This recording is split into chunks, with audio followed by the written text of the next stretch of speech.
Thank you, Noam Chomsky, for this interview. Please. Very pleased to be with you.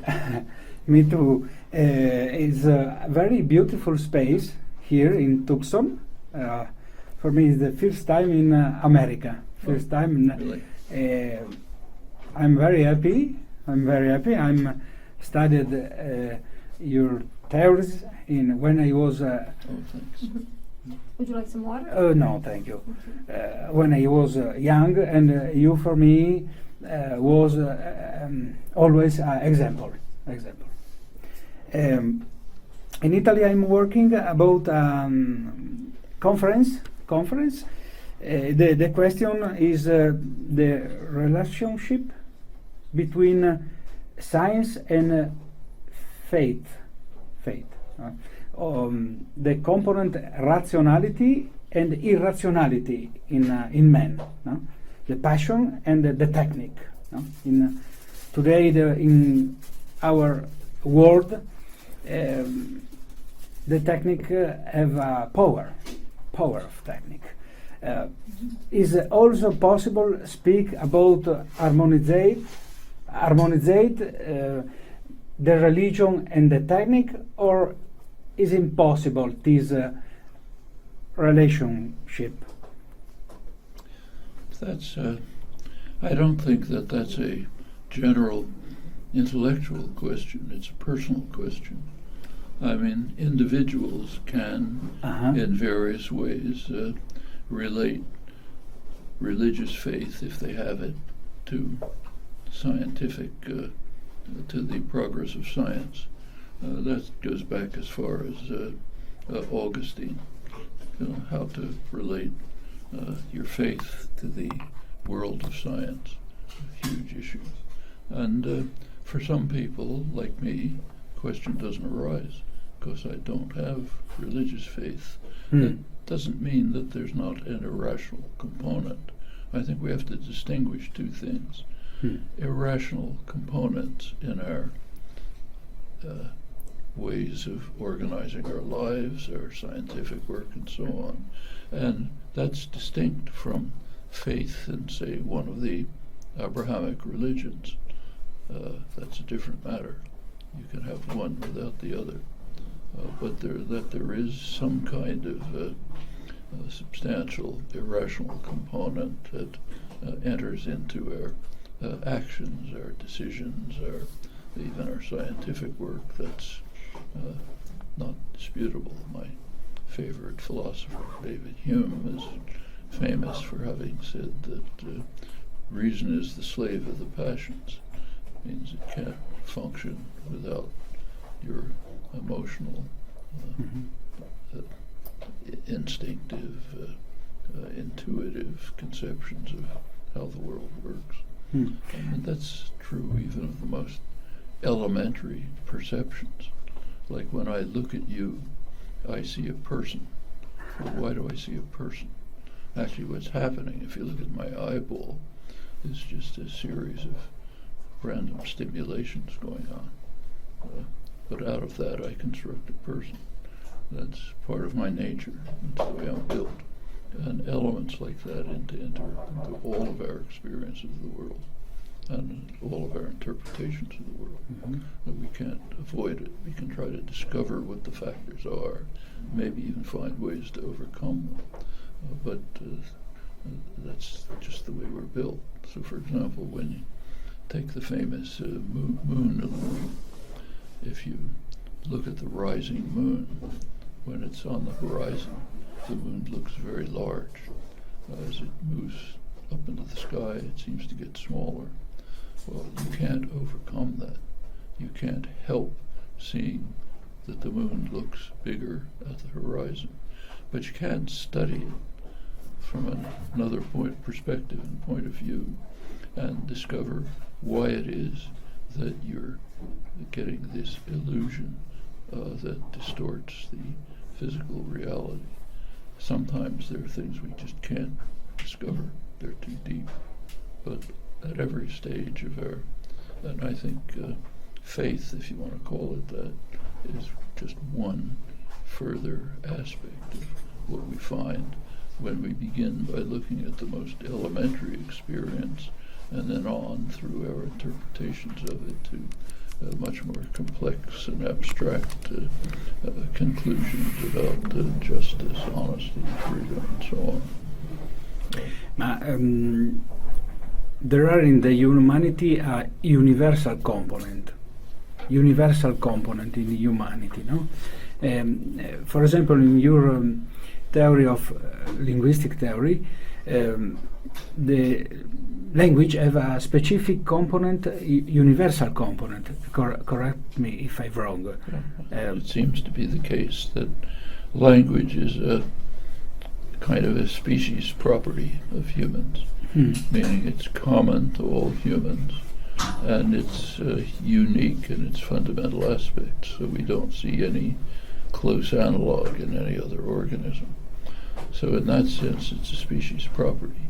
But we now know a fair amount about this, so it's pretty well established by now that humans, all humans, come from a pretty small group in Africa. They began to separate about 150,000 years ago. And as far as we know, all humans everywhere share the same language capacity and probably the same cognitive systems. But the origin of this difference, which is the origin of the difference of linguistic African Europe, when is and why is this scission? Why? I'm sorry? Why the humanity don't use the same language? Why don't we speak? Well, we actually do, I think. If you take a look on the surface, it looks as if languages are very different. But when you begin to study them in depth, you find that as you go farther and farther into the internal nature of the language, they're pretty much modeled on the same, cast to the same mold. It's the same with organisms. You take a look at all the organisms in the world, they look very different from one another. You know, ants, locusts, sheep, humans, like every possible thing could be an organism. And in fact, that was believed about 60 or 70 years ago. It's now known that all organisms are remarkably similar in their basic nature. They really haven't. They all are fundamentally on the same form. The forms that were established, for one thing, we all have the same cells, same kind of cells. You take the cells of, say, yeast, the most primitive thing, and humans. You and I couldn't tell the difference between them. You have to be an expert to see the differences between them. And if you look at body forms, it turns out they were all pretty much established about 500 million years ago when the so-called Cambrian explosion. Haven't changed very much. So the variety on the surface looks very different. Begin to penetrate into how the system works, and you find remarkable similarities, what's called very deep conservation of fundamental properties. And anything you don't understand looks very complex. The more you begin to understand it, the more you find that there are simple rules and principles that determine it, which vary around the surface, at the edges, but at the core are pretty much the same. Question very deep and important for me is the question of time, philosophic question. The time in philosophy are different answers. For example, Darwinism is a typical answer about the question of time.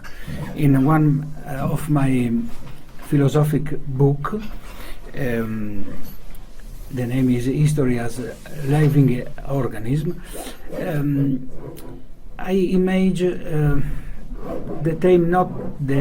time not as a line, not as a circle, but as a organism, no? Relation from different time in the world.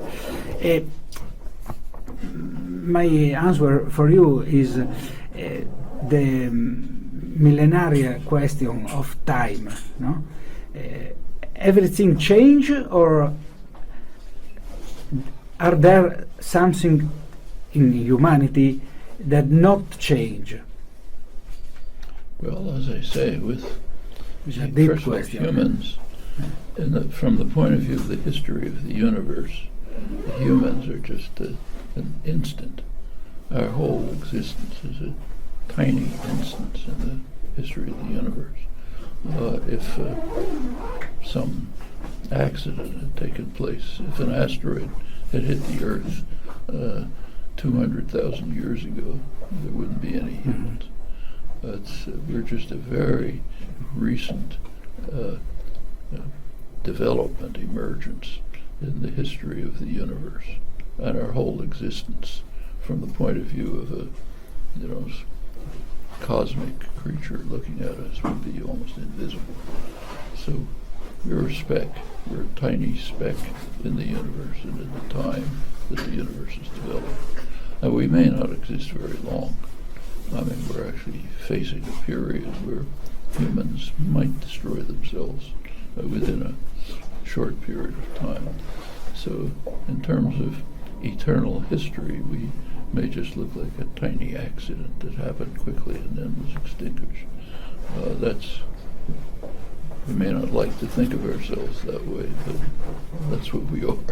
And so we're not the center of the universe by any means. In fact, intelligent life altogether is very rare. It almost never exists. Conditions for it exist, but it never emerges. Maybe because when it emerges, it just destroys itself. No, thank you again for this meeting. I'm very honored to Wonderful to talk to you. Thank you.